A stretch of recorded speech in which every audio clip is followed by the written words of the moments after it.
Peace be with you. And I can hear the automatic response, and with your spirit.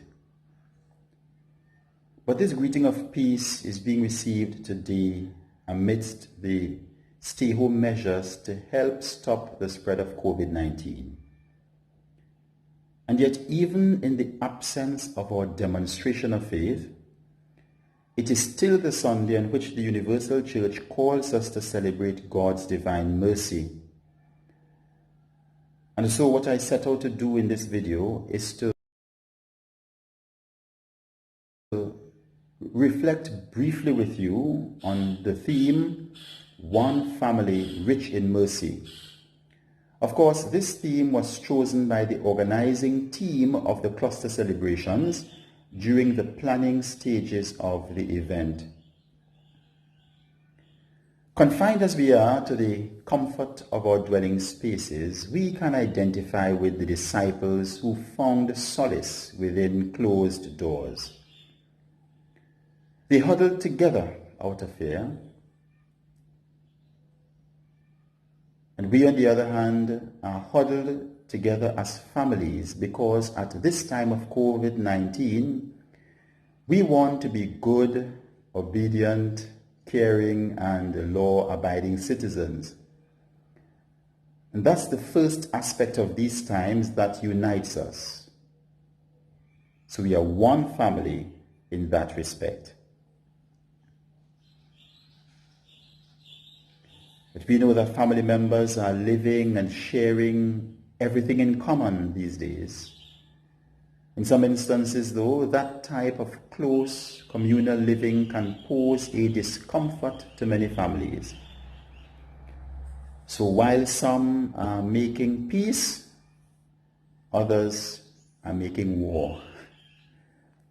And so that discomfort, whether we are making peace or war itself, may reveal an underlying disharmony and unresolved tension in the family relationships. Potentially difficult relationships might be too complicated to negotiate at this time. The dynamics involved too complex and painful. Saint Teresa of Avila is reputed to have said, "Our souls may lose their peace and even disturb other people's if we are always criticizing trivial actions which often are not real defects at all, but we construe them wrongly through our ignorance of their motives." Oh, the deep wounds we inflict one to another due to the assumptions and misinformed premature judgment that can be part of our interaction on a day-to-day basis. And for the fear that an already volatile situation may become explosive, hiding behind closed doors disguised as social distancing, even in the home, becomes the most comfortable solution for some. And yet, even when that is done, the truth is, there is no peace within. What is to be resolved is still unresolved. And so whatever emotion was left dormant there inside got disturbed like the stillness of water by an insignificant pebble. But what is this peace that is disturbed? It is certainly not the product of terror or fear, not the silence of cemeteries, not the silent result of violent repression. According to St. Oscar Romero, peace is the generous, tranquil contribution of all to the good of all. Peace is dynamism. Peace is generosity. Perhaps the tendency to inflict wounds on one another is the very reason why we are afraid. Afraid of retaliation. Afraid of how the one affected would retaliate. Afraid of our own response to their retaliation. In this regard, we can understand St. Augustine's counsel in a rather paradoxical statement when he says that the purpose of all wars is peace. What a thing. Would we seek forgiveness?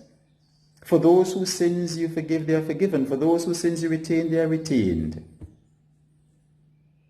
Would we seek to restore our peace and so close the wound?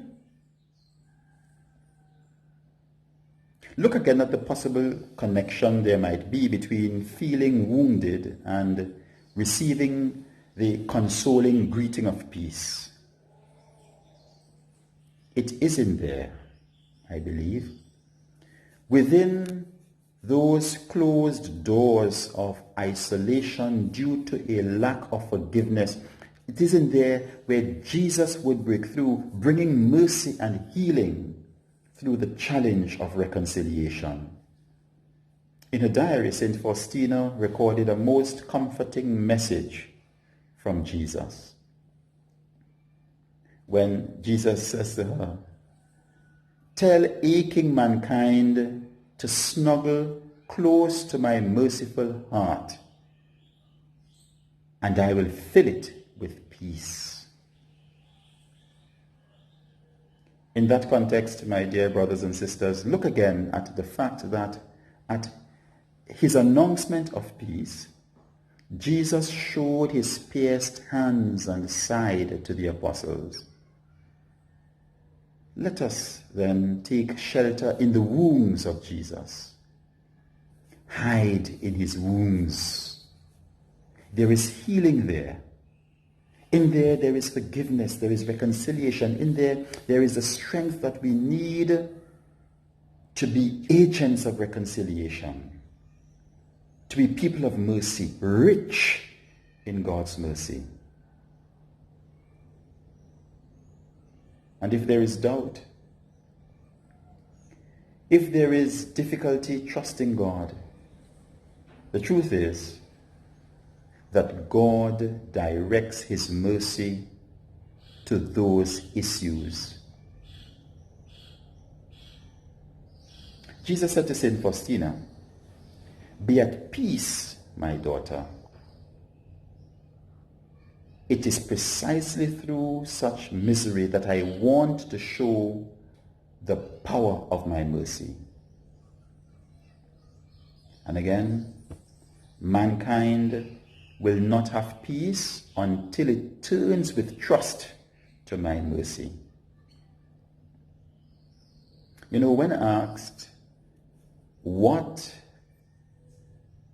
you can do to promote world peace, Saint Teresa of Calcutta responded by saying, "Go home and love your family."